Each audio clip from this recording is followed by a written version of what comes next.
Dice la palabra del Señor.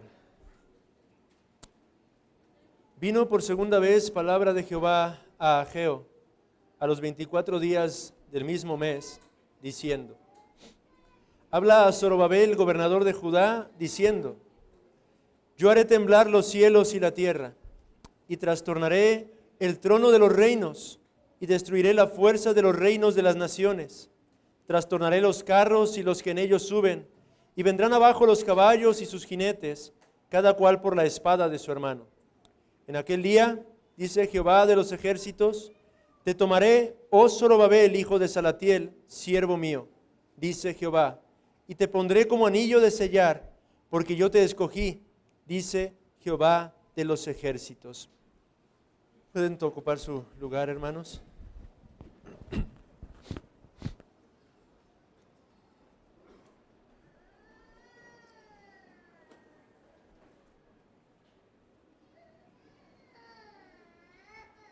Bien.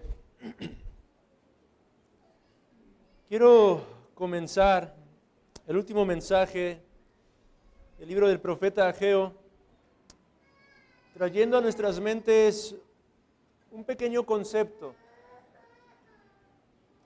Hay una palabra, eucatástrofe. Esta palabra, eucatástrofe, fue acuñada por un hombre que es considerado uno de los mejores escritores de la época contemporánea. Un escritor, poeta, filólogo, un hombre que bien podríamos decir, sus obras se encuentran cercanas a las grandes obras clásicas de la mitología griega, romana. Este hombre acuñó este concepto, esta palabra, eucatástrofe. Estoy hablando de J.R.R. Tolkien. Él era un filólogo y creó idiomas completos con sus estructuras gramaticales, artículos, adjetivos, sustantivos. Y este concepto como tal, hermanos, cuando lo conocí y al leer este pasaje de las Sagradas Escrituras, quise tomarlo como mi leitmotiv a través del mensaje de este texto. ¿Y por qué quiero transmitir este concepto? ¿Qué es eucatástrofe? Es una palabra conformada por dos palabras a su vez. Eu significa bueno, del griego, evangelio, significa un buen mensaje, ángelos, mensaje, o eu, bueno.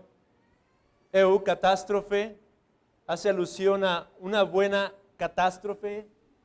La palabra catástrofe significa desenlace o suceso que produce un desenlace como tal.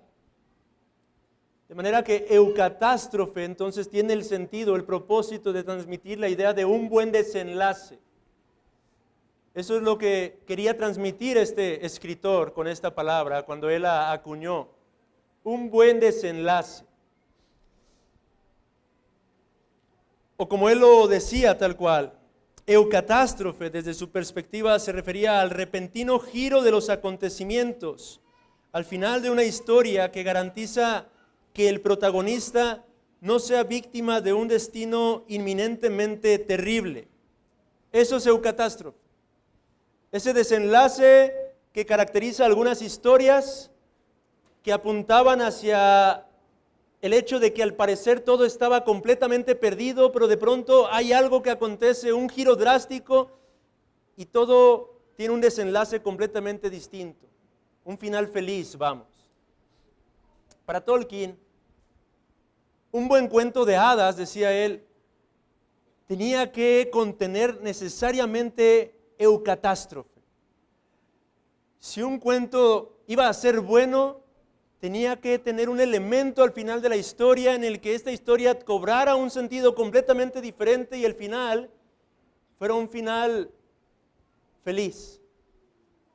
Si un cuento no contenía este elemento en particular, para él era un cuento que no servía en lo absoluto, era basura. ¿Y por qué para él era importante esto? De hecho, nuestros niños conocen el final de una de sus famosas historias, de una de sus más famosas obras, y ese final o la forma en la que termina esa historia es un eucatástrofe. Un evento cambia drásticamente el curso de lo que parece que iba a terminar en la ruina y todo llega a un desenlace feliz, a un final feliz. Para él era importante, hermanos, porque él decía que esta clase de súbito giro feliz en la historia es lo que debe de producir en uno alegría al punto de llevarnos al borde de las lágrimas. Y esto es lo que desde su perspectiva daba sentido a nuestra existencia. ¿Por qué? Porque él dice que más allá de la función que la eucatástrofe cumplía en los cuentos de hadas, lo que realmente anunciaba esta clase de final o esta clase de desenlace era un atisbo de la verdad, dice él.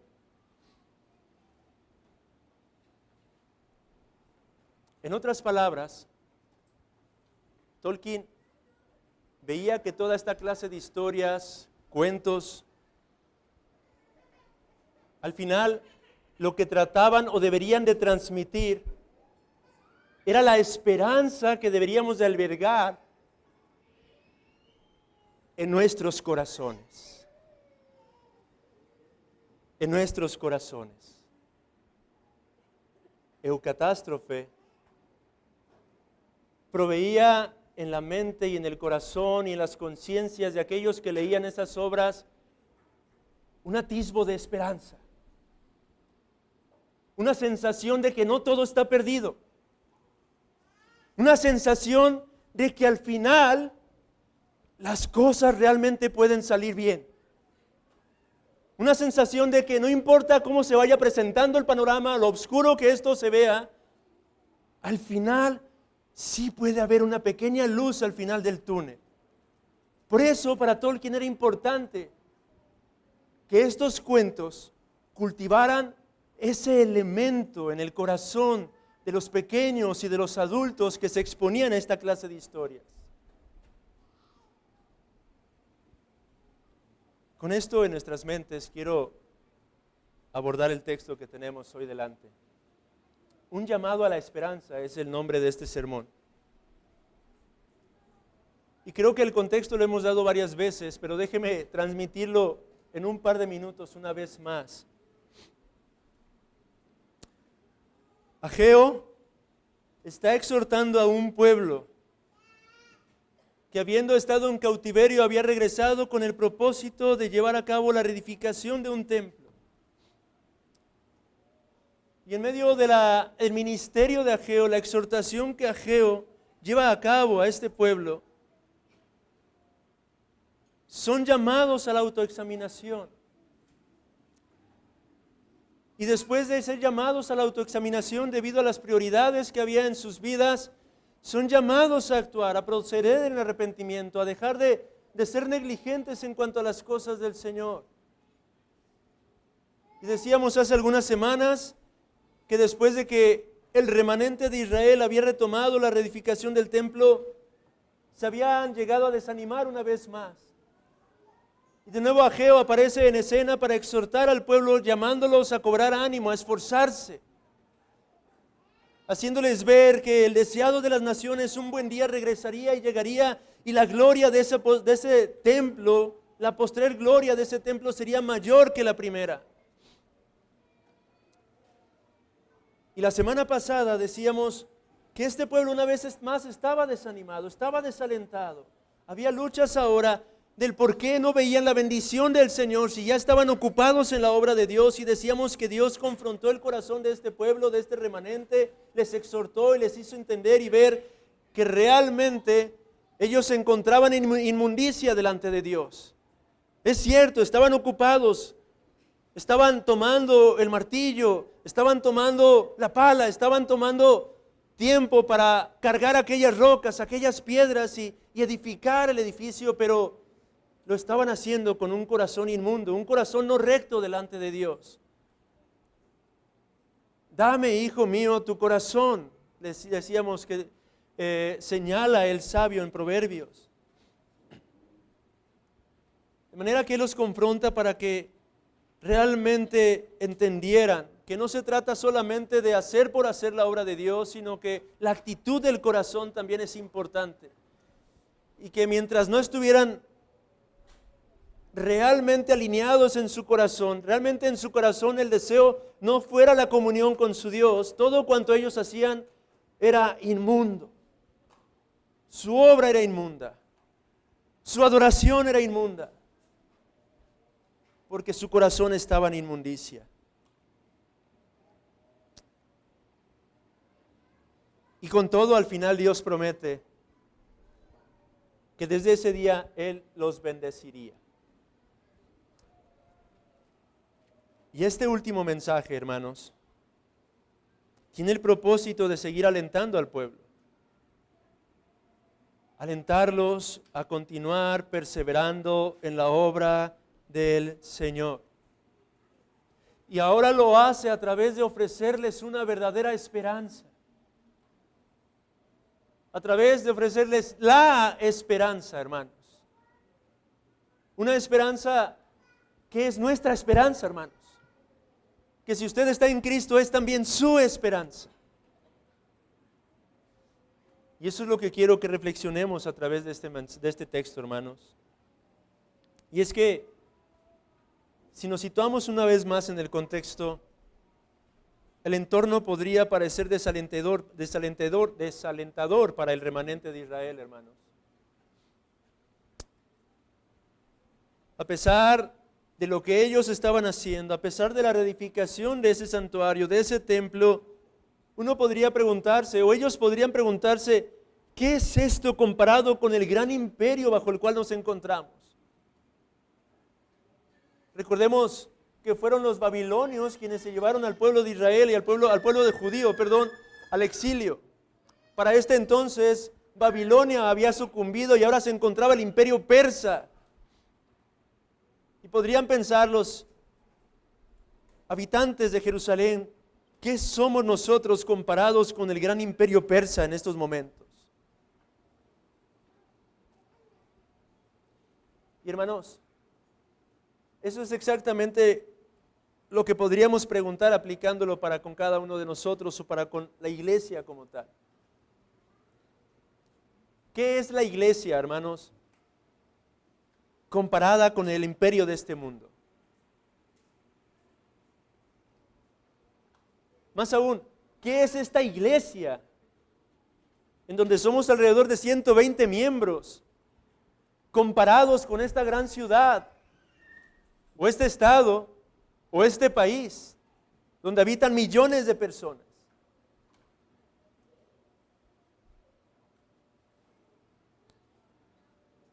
Cuando comenzamos a contemplar el panorama que nos rodea, lo cierto es que a veces el escenario puede presentarse como un tanto desolador. Si nosotros comenzamos a pensar en nuestro contexto actual,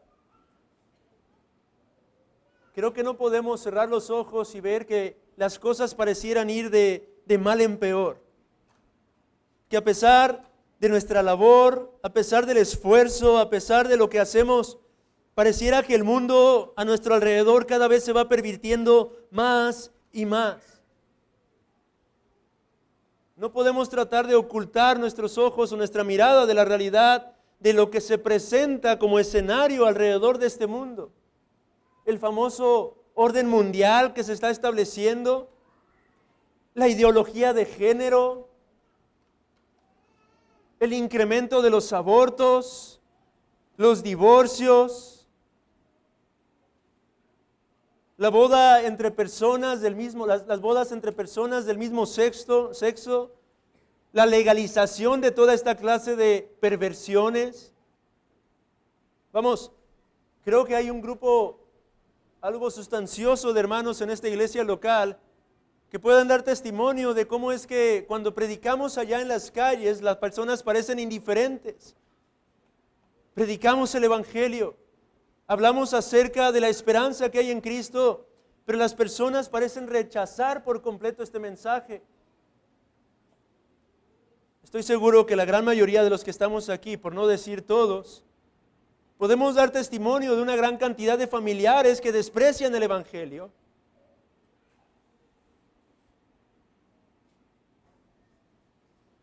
Podemos dar testimonio de personas a las que amamos y por más que parece que queremos esforzarnos, no hay respuesta.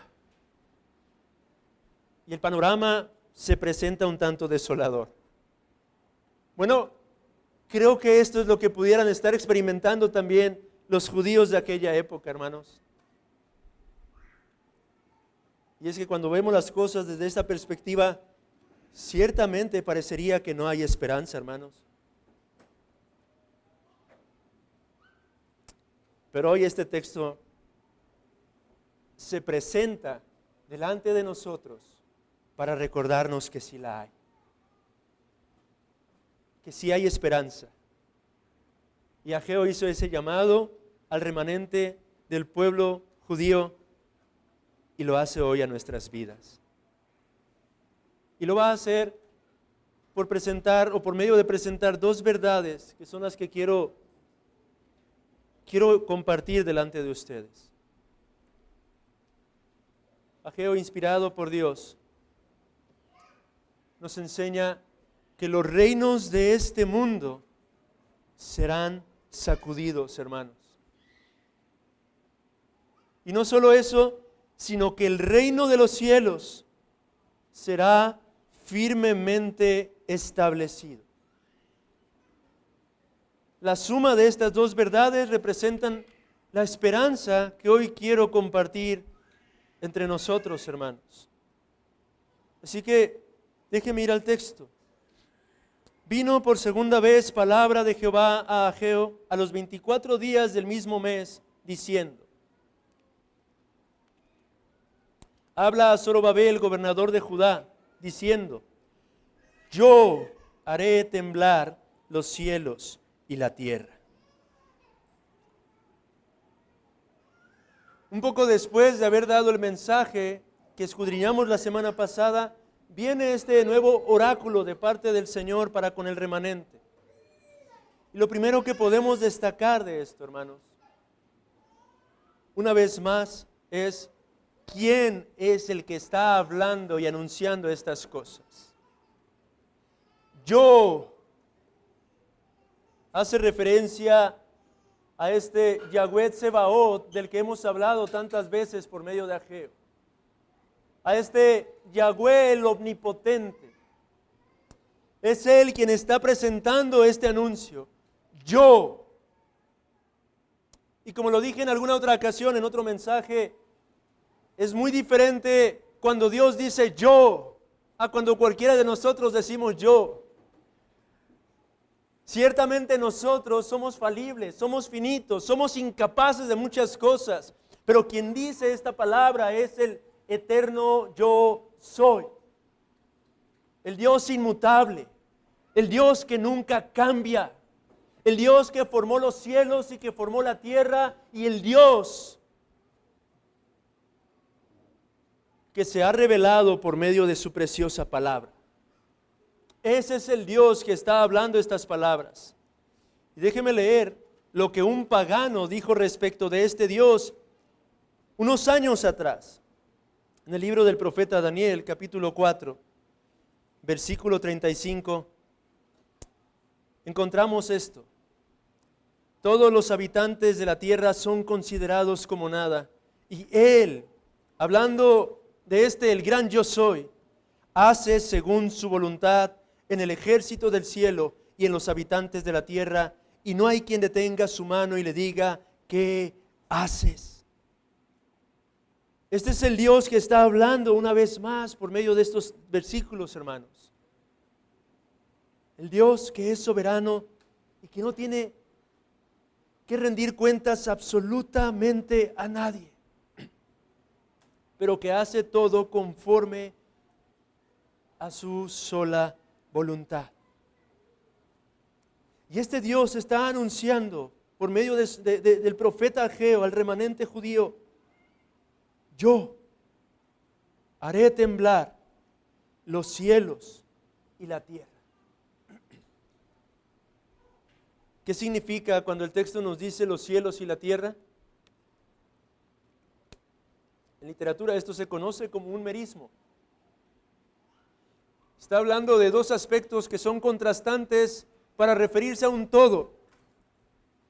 Y lo que está diciendo literalmente es: yo haré temblar todo el cosmos, todo el universo, yo lo haré temblar.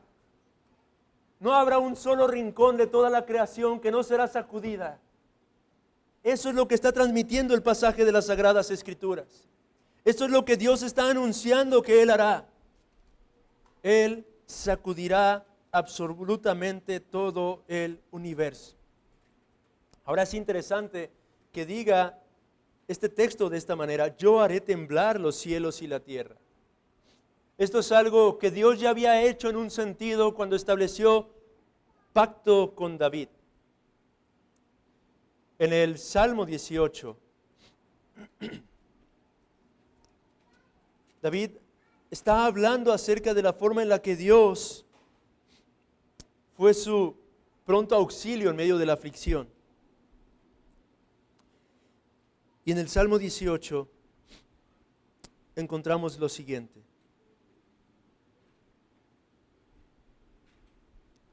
Jehová, roca mía y castillo mío y mi libertador, Dios mío, fortaleza mía, en Él confiaré, mi escudo y la fuerza de mi salvación, mi alto refugio. Invocaré a Jehová, quien es digno de ser alabado, y seré salvo de mis enemigos. Me rodearon ligaduras de muerte y torrentes de perversidad me atemorizaron. Ligaduras del Seol me rodearon, me tendieron lazos de muerte. En mi angustia invoqué a Jehová y clamé a mi Dios. Él oyó mi voz desde su templo y mi clamor llegó delante de Él a sus oídos. La tierra fue conmovida y tembló. Se conmovieron los cimientos de los montes y se estremecieron porque se indignó Él. En el contexto del pacto que Dios establece con David, David, inspirado por el Espíritu Santo, está hablando de una conmoción que ocurre en la tierra a causa del compromiso de Yahweh de cumplir con sus propósitos por medio de David y su linaje. Y más adelante en el Nuevo Testamento, hermanos, en Mateo capítulo 27,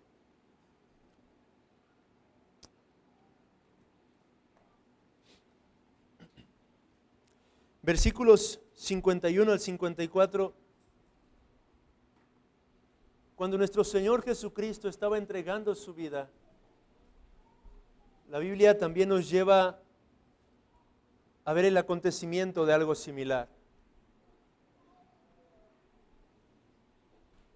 Y he aquí, el velo del templo se rasgó en dos, de arriba abajo, y la tierra tembló y las rocas se partieron, y se abrieron los sepulcros, y muchos cuerpos de santos que habían dormido se levantaron. Y saliendo de los sepulcros después de la resurrección de Él, vinieron a la santa ciudad y aparecieron a muchos. ¿Qué nos están transmitiendo estos textos, hermanos? Que lo que el Señor está anunciando por medio del profeta Ageo tendría varios cumplimientos parciales. Regresando al concepto de eucatástrofe, Tolkien señalaba que la eucatástrofe de la historia de la humanidad fue la encarnación. Y creo que podría estar de acuerdo con eso, hermanos. Porque cuando parecía que todo estaba perdido para la humanidad a causa del pecado, cuando el pueblo de Israel se encontraba en una mera religiosidad y en una especie de apostasía, es entonces que Jesucristo nuestro Señor se encarnó para dar un giro drástico al curso de la historia de la humanidad y traer una esperanza. Pero no solamente decía eso, Tolkien decía, mientras que la encarnación es la eucatástrofe de la historia de la humanidad, la eucatástrofe de la encarnación fue la resurrección de nuestro Señor Jesucristo.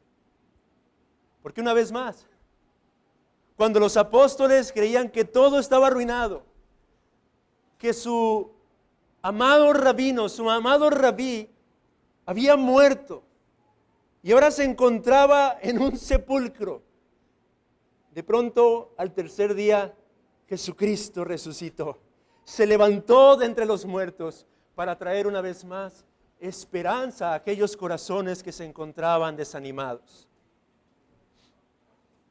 Esto que Ageo está anunciando entonces, hermanos, tendría una serie de cumplimientos parciales. Pero aún estamos esperando un cumplimiento mayor, hermanos.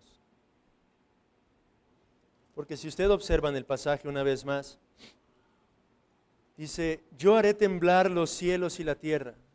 Versículo 22. Y trastornaré el trono de los reinos y destruiré la fuerza de los reinos de las naciones. Trastornaré los carros y los que en ellos suben, y vendrán abajo los caballos y sus jinetes, cada cual por la espada de su hermano. Todo el lenguaje que se está empleando en este solo versículo, hermanos, en el original hebreo, está apuntando a una serie de acontecimientos en el Antiguo Testamento.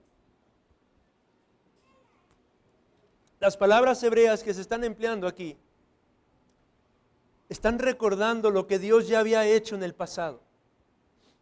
Dice, trastornaré el trono. Es exactamente la misma palabra que se usa cuando Dios envió un juicio sobre Sodoma y Gomorra. Después dice, y destruiré la fuerza de los reinos de las naciones. Esa es la palabra que se usa en el libro de Deuteronomio y en el libro de Amós para hablar acerca de la conquista que el pueblo de Israel obtendría sobre los pueblos paganos que se encontraban en la tierra prometida. Y vendrán abajo los caballos y sus jinetes. El lenguaje que se usa aquí es el lenguaje que se utilizó en Éxodo cuando se hablaba acerca de los jinetes y los caballos de Faraón que fueron completamente derrotados por el poder del Dios eterno. De manera que lo que el texto está transmitiéndonos es la forma en la que Dios ya ha estado operando en medio de nosotros y seguirá operando y llevará a cabo una obra aún en medio de estas naciones, trayendo juicio como lo hizo con Sodoma y Gomorra, conquistando a sus enemigos como lo hizo a través del pueblo de Israel en la tierra prometida, y venciendo y aplastando literalmente a aquellos que aborrecen al pueblo de Dios como lo hizo en el Mar Rojo cuando se encargó de hacer perecer al faraón y todo su ejército, hermanos. Dios entonces está anunciando que Él se encargará de llevar a cabo un gran juicio. ¿Sobre quién? Sobre el trono de los reinos, dice el versículo 22. Y es interesante ver que no dice sobre los tronos, sino sobre el trono de los reinos. Porque aunque son muchos los reinos que se confabulan para ir en contra de Jehová y de su ungido, en última instancia hay un solo trono que los ilustra a todos y a cada uno de ellos. Vaya a Apocalipsis 17 brevemente.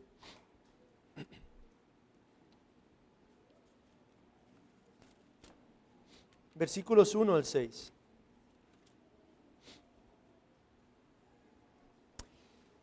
Vino entonces uno de los 7 ángeles que tenían las 7 copas y habló conmigo diciéndome, ven acá y te mostraré la sentencia contra la gran ramera, la que está sentada sobre muchas aguas, con la cual han fornicado los reyes de la tierra y los moradores de la tierra se han embriagado con el vino de su fornicación. Y me llevó en el espíritu al desierto y vi a una mujer sentada sobre una bestia escarlata llena de nombres de blasfemia que tenía 7 cabezas y 10 cuernos. Y la mujer estaba vestida de púrpura y escarlata y adornada de oro, de piedras preciosas y de perlas, y tenía en la mano un cáliz de oro lleno de abominaciones y de la inmundicia de su fornicación. Y en su frente un nombre escrito, un misterio, Babilonia la grande, la madre de las rameras y de las abominaciones de la tierra. Vi a la mujer ebria de la sangre de los santos y de la sangre de los mártires de Jesús, y cuando la vi quedé asombrado con gran asombro. He ahí el trono, amados hermanos, que será sacudido por el poder de Jehová de los ejércitos. He ahí el trono en donde se encuentra ese orden malvado y maligno que se ha opuesto desde el principio a los propósitos eternos de nuestro Dios, que se ha opuesto a nuestro Señor Jesucristo y a su pueblo. Dios se encargará de traer a la destrucción todos y cada uno de estos sus enemigos. En el libro del profeta Isaías hay un texto que hemos leído muchas veces, capítulo 40, versículo 15, en donde se nos recuerda realmente qué son las naciones, por muy poderosas que pudieran aparentar ser delante de nuestros ojos, ante nuestro Dios, Jehová de los ejércitos, hermanos. ¿Qué es este famoso orden mundial delante de Jehová de los ejércitos? ¿Qué es todo este plan perverso y malvado que busca traer destrucción en medio de nosotros delante de el Dios vivo, el Dios verdadero? ¿Qué es la suma de todas estas naciones que desprecian la palabra del Señor y que desprecian a su Cristo cuando son comparadas contra nuestro Señor? He aquí, dice el versículo 15, que las naciones le son como la gota de agua que cae del cubo, y como menudo polvo en las balanzas le son estimadas. He aquí que hace desaparecer las islas como polvo. Oh, amados hermanos, trate de entender lo que está transmitiendo este texto. ¿Qué son, dice el texto, las naciones comparadas con este Dios? Es como la gota que cae de una cubeta de agua simplemente. Es como el menudo polvo que se encuentra en la balanza, ese polvo que ni siquiera alcanza a hacer que la báscula varíe en su lectura del peso. ¿Qué son todas estas naciones? ¿Qué es este orden mundial delante de Jehová? Absolutamente nada. Amado hermano, cuando comiences a preocuparte y a sentir temor por todas esas noticias que abundan y que llegan a nuestros oídos, que se introducen a nuestros hogares, de todas estas cosas perversas que los gobernantes de este mundo, los poderosos de este mundo están tratando de llevar a cabo, recuerda, amado hermano, que todas y cada una de esas naciones no son más que como una gota de agua delante de nuestro Dios. Y continúa diciendo, versículos 22. Él está sentado sobre el círculo de la tierra, cuyos moradores son como langostas. Él extiende los cielos como una cortina, los despliega como una tienda para morar. Él convierte en nada a los poderosos y a los que gobiernan la tierra hace como cosa vana, como si nunca hubieran sido plantados, como si nunca hubieran sido sembrados, como si nunca su tronco hubiera tenido raíz en la tierra. Tan pronto como sopla en ellos se secan y el torbellino los lleva como hojarasca. ¿Qué son pues entonces todas estas naciones? ¿Qué era el imperio persa delante de nuestro Dios? ¿Qué era el imperio de Babilonia delante de nuestro Dios? En mi devocional estoy leyendo el libro del profeta Daniel y tengo fresca aquella imagen, aquel sueño que Nabucodonosor tuvo y que nadie era capaz de interpretarle en medio de todos los sabios que había en su vasto reino. Pero que Dios dio no solo el sueño, sino la interpretación del sueño a Daniel. Y usted recordará qué era esa imagen, qué era ese sueño. Ese sueño consistía en una gran estatua cuya cabeza era de oro, cuyo pecho y brazos eran de plata, cuyo abdomen y tronco era de bronce, después las piernas de hierro y en los pies hierro mezclado con barro. Y cuando Daniel interpreta aquel sueño, en el libro del profeta Daniel, capítulo 2, versículos 36 al 44, leemos lo siguiente: este es el sueño, también la interpretación de él diremos en presencia del rey. Tú, oh rey, eres rey de reyes, porque el Dios del cielo te ha dado reino, poder, fuerza y majestad. Y donde quiera que habitan hijos de hombres, bestias del campo y aves del cielo, Él los ha entregado en tu mano y te ha dado el dominio sobre todo. Tú eres aquella cabeza de oro, le está diciendo Nabucodonosor. Y después de ti se levantará otro reino inferior al tuyo. Y luego un tercer reino de bronce, el cual dominará sobre toda la tierra. Y el cuarto reino será fuerte como hierro, y como el hierro desmenuzará y rompe todas las cosas. Desmenuzará y quebrantará todo.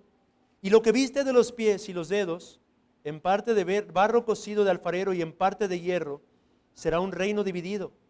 Mas habrá en él algo de la fuerza del hierro, así como viste hierro mezclado con barro cocido. Y por ser los dedos de los pies en parte de hierro y en parte de barro cocido, el reino será en parte fuerte y en parte frágil. Así como viste el hierro mezclado con barro, se mezclarán por medio de alianzas humanas, pero no se unirán el uno con el otro, como el hierro no se mezcla con el barro. Y en los días de estos reyes, el Dios del cielo levantará un reino que no será jamás destruido, ni será el reino dejado a otro pueblo. Desmenuzará y consumirá todos estos reinos, pero Él permanecerá para siempre. ¿De qué estaba hablando, amados hermanos? De esto que estamos viviendo nosotros. Es Dios quien levanta reyes y quita reyes. Y por muy poderosos que se puedan presentar estos reinos, estas naciones, al final Nabucodonosor vio una roca, no cortada por mano de hombre, que cayó y desmenuzó por completo aquella gran figura, tipificando, según lo que acabamos de leer, el establecimiento de un reino que es eterno. Un reino que permanecerá por todas las edades. Y ese es el segundo aspecto que debe de sumar para traer una esperanza a nuestros corazones el día de hoy. Porque Ageo no solamente habla del trastorno que sufrirán las naciones y los reinos, sino que él habla del reino de los cielos que será firmemente establecido entre nosotros. Versículo 23 dice: en aquel día, dice Jehová de los ejércitos. ¿De qué día habla? Podríamos decir, trayendo una vez más el concepto del que he estado hablando, está hablando del día de la gran eucatástrofe, hermanos. El día en el que, por más obscuras que aparezcan las cosas y el escenario delante de nosotros, todo cobrará un evento radicalmente distinto. El día del juicio. El día de la gloriosa segunda venida de nuestro Señor Jesucristo. Es de ese día del que está hablando Ageo en estos momentos. En aquel día, dice Jehová de los ejércitos. Y observe que en el versículo 23, 3 veces se repite, dice Jehová de los ejércitos. Y hemos dicho ya en otras ocasiones, por medio de estos pasajes, que cuando enfatizan varias veces una misma palabra, una misma verdad, tiene el propósito de hablar de una certeza de cumplimiento. Dios está asegurando que esto acontecerá, que hay un día en que se tendrá lugar esa gran eucatástrofe.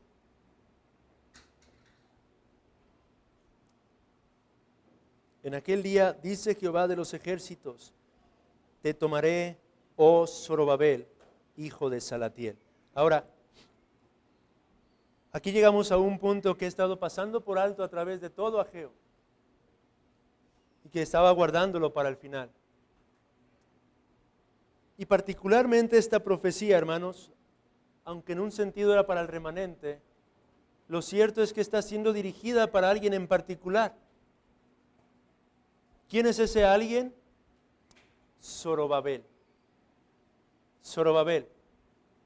Desde el principio leímos Ageo y la palabra del Señor iba dirigida a Josué, sumo sacerdote, Zorobabel, gobernador de Judá, y al remanente del pueblo. Es así como se dirigían los oráculos del Señor. Pero este último oráculo realmente está dirigido de forma particular a Zorobabel, gobernante de Judá. ¿Y quién es este Zorobabel, hermanos? ¿Por qué es importante Zorobabel? ¿Por qué en la escena se hace tanto énfasis en este hombre llamado Zorobabel? Bueno, Zorobabel era uno de los descendientes de David. Usted recuerda, amado hermano, que en el segundo libro de Samuel, capítulo 7, Dios hizo ese precioso pacto con David. David quería edificar casa al Señor y Dios le dijo que Él no le edificaría casa a él, pero que Dios edificaría casa para David y establecería un reino por medio de su descendencia que permanecería eternamente. Segundo libro de Samuel, capítulo 7, versículos 12 al 16, dice: y cuando tus días sean cumplidos y duermas con tus padres, yo levantaré después de ti a uno de tu linaje, el cual procederá de tus entrañas, y afirmaré su reino. Él edificará casa a mi nombre, y yo afirmaré para siempre el trono de su reino. Yo le seré a él padre, y él me será a mí hijo. Y si él hiciere mal, yo le castigaré con vara de hombres y con azotes de hijos de hombres. Pero mi misericordia no se apartará de él como la aparté de Saúl, al cual quité de delante de ti.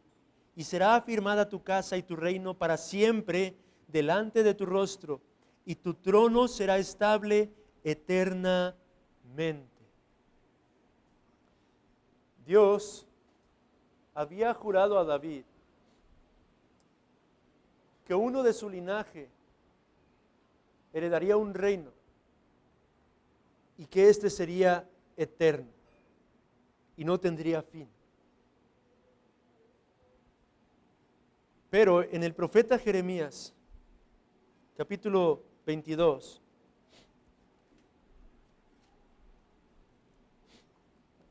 versículo 24, a causa de la apostasía en medio de Judá, Dios había anunciado un juicio contra el descendiente de David.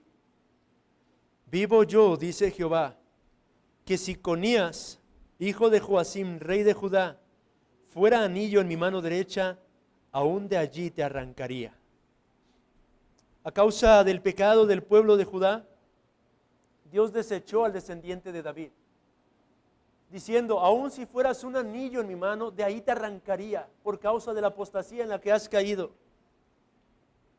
Pero aquí, hermanos, que varios años después, varias décadas después, Dios soberanamente permite que ahora se levante este hombre llamado Zorobabel como gobernante de Judá. Es cierto, él no era rey como tal, pero estaba como gobernante de Judá. Y Zorobabel era uno de los descendientes de David. Dios en estos versículos finales está restaurando el juicio que había efectuado en contra de la descendencia de David cuando estos cayeron en apostasía, y por eso es que ahora está hablando directamente a Zorobabel. Zorobabel, de hecho, si usted lo investiga en los evangelios, Mateo, Lucas, y va a las genealogías, aparece allí como uno de los antepasados de nuestro Señor Jesucristo. Es decir, lo que Dios está anunciando a través de estos versículos, amados hermanos, es su fidelidad.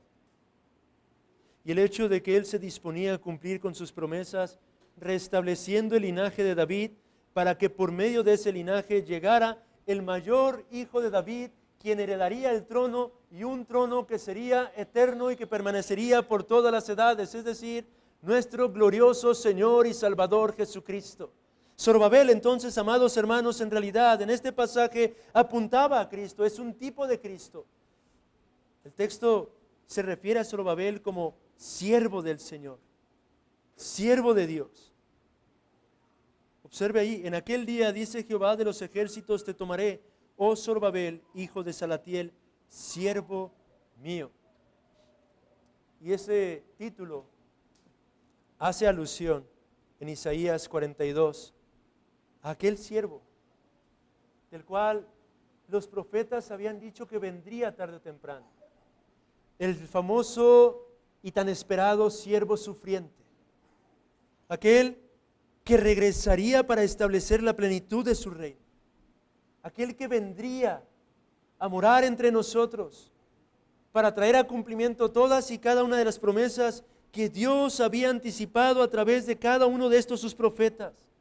Nuestro Señor Jesucristo, amados hermanos, es ese Zorobabel del que está hablando aquí la profecía, diciendo: te pondré como anillo de sellar porque yo te escogí, dice Jehová de los ejércitos. La esperanza entonces que Dios está ofreciendo por medio de Ageo en este pasaje de las Sagradas Escrituras apunta a la venida de Jesús en esa gran eucatástrofe para establecer plena y finalmente su reino entre nosotros, trayendo así a la vez una verdadera y genuina esperanza para aquellos que hemos puesto nuestra confianza en Él, hermanos. Así que déjeme resumir lo que hemos estado viendo hasta este momento. Este remanente fue despertado por medio del profeta Ageo y fue llamado a la autoexaminación. Ellos habían invertido sus prioridades, habían abandonado la obra del Señor. Y cuando ellos reaccionaron, fueron llamados al arrepentimiento y poner manos a la obra, a retomar la edificación del templo que habían dejado abandonado por completo. Pasado un tiempo en medio de la obra, llegaría el desánimo a sus corazones, al verse a sí mismos y al ver la insignificante labor que estaban llevando a cabo comparado con lo que había sido en otro tiempo el gran reino del pueblo de Israel. Pero en medio de ese desánimo, Ageo exhorta a este remanente a esforzarse, a cobrar ánimo. Y ya había anunciado en ese momento que el deseado de las naciones volvería, el deseado de las naciones llegaría entre nosotros. Pasados unos meses volverían a desanimarse a causa de la escasez de la bendición de Dios en sus propias vidas, y Dios una vez más confrontaría a sus almas y los llevaría a examinar sus corazones, prometiendo bendición sobre sus vidas. Y ahora lo que Dios está buscando que su pueblo adquiera en su corazón es una verdadera y genuina esperanza. La única verdadera esperanza que cualquier hombre sobre la faz de la tierra podría llegar a tener verdaderamente, amados hermanos. La esperanza que es para usted y para mí en estos días aún vigente. La esperanza de que Dios se encargará de poner todas las cosas en su lugar y que Él establecerá su reino, amados hermanos. Ahora, quiero que entiendan esto, hermanos. Quiero que entiendas esto, iglesia. Tú y yo estamos siendo llamados a participar en la edificación de esa preciosa esperanza. El reino de los cielos será establecido en su plenitud cuando nuestro Señor Jesucristo regrese con todo su poder y gloria. Pero mientras tanto, cada uno de los creyentes somos partícipes de la edificación de ese reino que ya ha tenido lugar en la primera venida de nuestro Señor Jesucristo. La iglesia ha recibido ese gran privilegio, hermanos, y somos llamados a continuar edificando, poniendo nuestra mente y nuestra esperanza en esa gran eucatástrofe. No importa cómo se presente el panorama en nuestros días, amados hermanos, no importa si sales a predicar y cada vez son menos los que escuchan el mensaje del Evangelio. No importa si tus familiares siguen despreciando una y otra vez estas gloriosas buenas nuevas.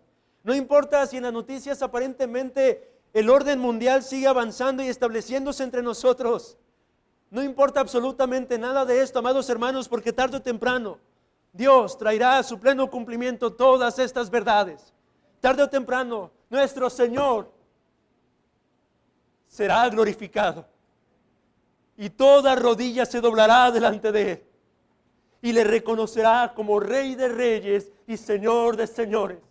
Iglesia, debemos de cobrar ánimo, porque hay una verdadera esperanza, porque ciertamente nuestro Dios es fiel. Él no miente y Él no se arrepiente, amados hermanos. El Cristo, el verdadero Zorobabel, el anillo de sellar de nuestro Dios, volverá con toda su gloria. Y usted y yo podremos testificar del cumplimiento de aquel gran acto, hermano. ¿Quiere ir conmigo por último para llegar a la conclusión de este mensaje, a echar un breve vistazo a la realidad del cumplimiento de estas cosas, hermano? Vamos a asomarnos por un momento, amados hermanos, a lo que está por venir. Vaya al libro del Apocalipsis, capítulo 5. Alguna vez, y no recuerdo dónde escuché esto o quién lo dijo, pero narraron una especie de anécdota en la que se decía que dos jóvenes estudiantes de un seminario teológico andaban por allí caminando cuando se encontraron con un anciano que tenía en sus manos una Biblia y que se encontraba leyendo el libro del Apocalipsis. Un libro complejo, hermanos. Un libro difícil en muchos sentidos. Y estos dos estudiantes, un tanto jactanciosos, se acercaron con aquel anciano como tratando de manifestar cierta conmiseración hacia aquel hombre que estaba leyendo un libro tan complejo y le preguntan, ¿pero es capaz de entender lo que está leyendo allí? Y la respuesta de aquel hombre fue simplemente, no, pero lo único que sé es que al final ganamos. Y es que Apocalipsis realmente es lo que nos enseña, amados hermanos. Apocalipsis nos ofrece nuestra esperanza. Nos recuerda la gran esperanza que en Cristo Jesús tenemos. Nos recuerda que aún hay una gran catástrofe. Hay un desenlace todavía en el que nosotros podremos gozar y llorar de pura alegría. Apocalipsis 5, versículo 8. Y cuando hubo tomado el libro, los 4 seres vivientes y los 24 ancianos se postraron delante del Cordero. Todos tenían arpas y copas de oro llenas de incienso, que son las oraciones de los santos. Y cantaban un nuevo cántico diciendo, digno eres de tomar el libro y de abrir sus sellos, porque tú fuiste inmolado y con tu sangre nos has redimido para Dios, de todo linaje y lengua y pueblo y nación. Y nos has hecho para nuestro Dios reyes y sacerdotes, y reinaremos sobre la tierra. Y miré y oí la voz de muchos ángeles alrededor del trono, y de los seres vivientes, y de los ancianos, y su número era millones de millones, que decían a gran voz, el Cordero que fue inmolado es digno de tomar el poder, las riquezas, la sabiduría, la fortaleza, la honra, la gloria y la alabanza. Y a todo lo creado que está en el cielo y sobre la tierra y debajo de la tierra y en el mar, y a todas las cosas que en ellos hay, oí decir, al que está sentado en el trono y al Cordero, sea la alabanza, la honra, la gloria y el poder por los siglos de los siglos. Los 4 seres vivientes decían, amén. Y los 24 ancianos se postraron sobre sus rostros y adoraron al que vive por los siglos de los siglos. Oh, amado hermano, he ahí un vistazo de lo que está por venir. He ahí el Señor concediéndonos en su gracia poder asomarnos por un breve momento a la gran catástrofe, a ese acontecimiento que provocará que los corazones de todos y cada uno de los santos que han sido escogidos por gracia puedan postrarse y derramar lágrimas de puro gozo, lágrimas de pura alegría, amados hermanos, porque ciertamente no importa cuánto acontezca a nuestro alrededor, el día viene y el día se acerca en el que podremos ver cumplidas todas estas cosas, en el que podremos estar allí juntamente con los santos ángeles de nuestro Dios y podremos alabar y adorar a aquel que vive por los siglos de los siglos. Y amigo,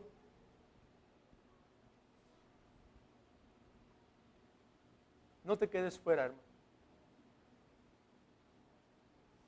No te quedes fuera de esta gran esperanza.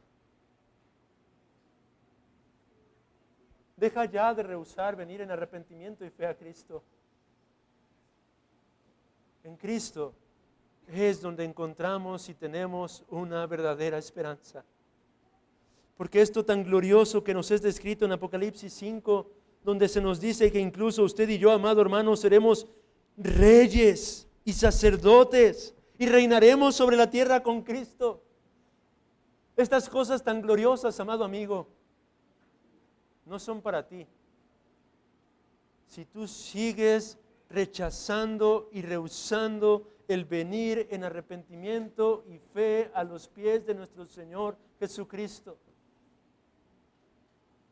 Esta gran esperanza solamente es ofrecida a aquellos que por fe se han tomado de los méritos todos suficientes del Salvador, a fin de que todos y cada uno de nuestros pecados sean perfectamente justificados. Amigo, no te quedes fuera por amor de Dios. Acompáñanos en esta esperanza. Camina con nosotros en esta preciosa esperanza. No tienes por qué perecer en tus delitos y pecados. Hoy es el día para la salvación de tu alma. Hoy es el día para que te unas al pueblo escogido de Dios, que puedas albergar esta genuina y verdadera esperanza en tu corazón. Quiera el Señor, por su Espíritu Santo, hablar a lo profundo de tu ser, y que en aquel día estés juntamente con todos y cada uno de los escogidos del Señor también. Niños, pequeños, no se queden fuera de esta esperanza. La única alternativa a este lugar, en donde habrá un gozo y una alegría sin igual, ese es el lugar de tormento eterno, niños. Un lugar donde es solo lloro y crujir de dientes. Pequeños, no es nuestro deseo que ustedes concluyan sus días por los siglos de los siglos en tan terrible lugar. Cristo murió en la cruz. Crean en ello. Arrepiéntanse de sus pecados. Y que podamos todos juntos, un buen día, alabar al Rey de Reyes, a este Cordero que es digno en la gloria, cuando Él haya establecido la plenitud de su reino. Amén.